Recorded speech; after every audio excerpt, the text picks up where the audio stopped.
25,000 budget లో మంచి phone కోసం చూస్తున్నారా? అయితే హానెస్ట్ గా చెప్పాలంటే ఈ బడ్జెట్ ఆప్షన్ లో చాలా కన్ఫ్యూజన్ గా ఉంటుంది. కానీ ఒక ఫోన్ ఉంది, అది నాకు పర్సనల్లీ చాలా అండర్ రేటెడ్ అనిపించింది. అందరూ ఎక్కువగా రికమెండ్ చేయట్లేదు. అదే లావా అగ్ని 4. లావా నిజంగా ఈసారి మంచి ఫోన్ తీసుకొచ్చింది. గ్లాస్ బిల్డ్ మెటాలిక్ ఫ్రేమ్ ఇచ్చారు. పర్ఫార్మెన్స్ కోసం మీడియాటెక్ డైమెన్సిటీ 8350 చిప్ సెట్ వస్తుంది. 120 హర్ట్జ్ రిఫ్రెష్ రేట్ తో 1.5K డిస్ప్లే వస్తుంది. ఇందులో ఫాస్ట్ ఛార్జింగ్ ఉంది అండ్ బ్యాటరీ కూడా పెద్దదే. మెయిన్ గా దీంట్లో హైలైట్స్ ఏంటంటే ఇది క్లీన్ ఆండ్రాయిడ్ ఎక్స్పీరియన్స్ తో జీరో బ్లోట్వేర్స్ తో వస్తుంది. అందుకే 25,000 బడ్జెట్ లో ఈ ఫోన్ నాకు చాలా అండర్ రేటెడ్ అనిపించింది. కానీ ఇదొక్క ఫోన్ మాత్రమే కాదు, ఇంకా చాలా ఫోన్స్ ఉన్నాయి. వాటి గురించి కూడా చూద్దాం. మీరు ఒకవేళ గేమింగ్ లవర్స్ అయితే ఇది మీకోసమే. Oppo K13 turbo. ఇది ప్రైస్ కొంచెం ఎక్కువగానే అనిపించవచ్చు, కానీ ఇది డిస్కౌంట్ లో అండర్ 25,000 రేంజ్ లో వస్తే చాలా సూపర్ చాయిస్. ఇది 6.8 inch 1.5K AMOLED display, MediaTek Dimensity 8450 chipset వస్తుంది. Big battery plus fast charging. అంతేకాదు కూలింగ్ సిస్టమ్ కూడా చాలా స్ట్రాంగ్. కానీ హానెస్ట్లీ కెమెరా అంత గ్రేట్ కాదు. సో ప్యూర్ గేమింగ్ కోసం మాత్రమే ఈ ఫోన్ తీసుకోవాలి. నెక్స్ట్ ఒక hardcore performance gaming phone కావాలంటే పోకో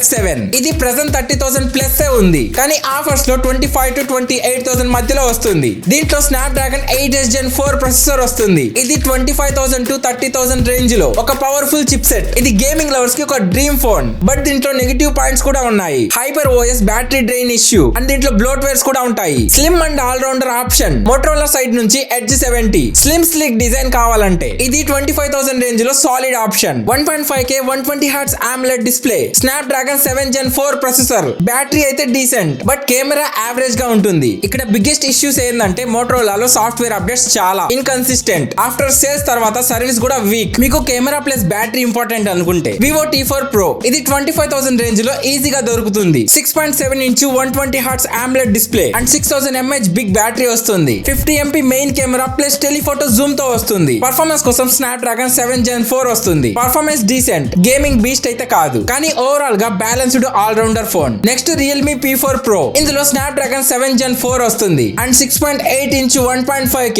144 హర్ట్జ్ OLED డిస్ప్లే వస్తుంది. ఫోటోగ్రఫీ ఎస్పెషల్లీ లో లైట్ లో యావరేజ్ గా పర్ఫార్మ్ చేస్తుంది. అండ్ రియల్మీ UI అంటే తెలుసు కదా, బ్లోట్వేర్స్ ఎక్కువ ఉంటాయి. బట్ ఓవరాల్ గా ఫోన్ డీసెంట్, కొంతమందికి బాగా సెట్ అవుతుంది. ఒక మాక్సిమం పర్ఫార్మెన్స్ ఇచ్చే ఫోన్ iQOO Neo 10R. ఇందులో 1.5K 144 హర్ట్జ్ డిస్ప్లే. ఇది 25,000 రేంజ్ లో బెస్ట్ రా పర్ఫార్మెన్స్ ఇచ్చే ఫోన్ ఇదే. Camera average. వివో ఫోన్స్ లో కెమెరా బెటర్ గా ఉంటుంది, బట్ గేమింగ్ కి ఒక సూపర్ సాలిడ్ ఆప్షన్. మోటో నుంచి ఇంకో ఫోన్, అదే ఎడ్జ్ 60 Pro. దీంట్లో 6000 mAh బ్యాటరీ వస్తుంది. అలాగే 120 హర్ట్జ్ కర్వ్ డిస్ప్లే వస్తుంది. దీంట్లో మీడియాటెక్ డైమెన్సిటీ 8350 చిప్ సెట్ వస్తుంది. కెమెరాస్ డీసెంట్, OIS ఉంది. లో లైట్ ఫోటోగ్రఫీస్ లో కొంచెం week. Software updates and service లో సేమ్ వరల్డ్ మోటో ప్రాబ్లం. అంటే చాలా మంది అడిగేది సామ్సంగ్ నుంచి ఒక మంచి ఫోన్. ఇది 25,000 to 30,000 రేంజ్ లో ఉంటుంది. అదే సామ్సంగ్ గెలాక్సీ S24 FE. ఇందులో మంచి పర్ఫార్మెన్స్, గుడ్ కెమెరాస్ వస్తుంది, బట్ బ్యాటరీ కొంచెం కాంప్రమైజ్ అవ్వాల్సిందే. అండ్ సాఫ్ట్వేర్ అప్డేట్స్ విషయానికి వస్తే 6 years మేజర్ అప్డేట్స్ వస్తాయి. నెక్స్ట్ ఇంకో అండర్ రేటెడ్ ఫోన్ ఉంది, అదే నథింగ్ 3A. ఇందులో టెలిఫోటో కెమెరా ఉంది. డిస్ప్లే క్వాలిటీ అయితే సూపర్ గా ఉంటుంది.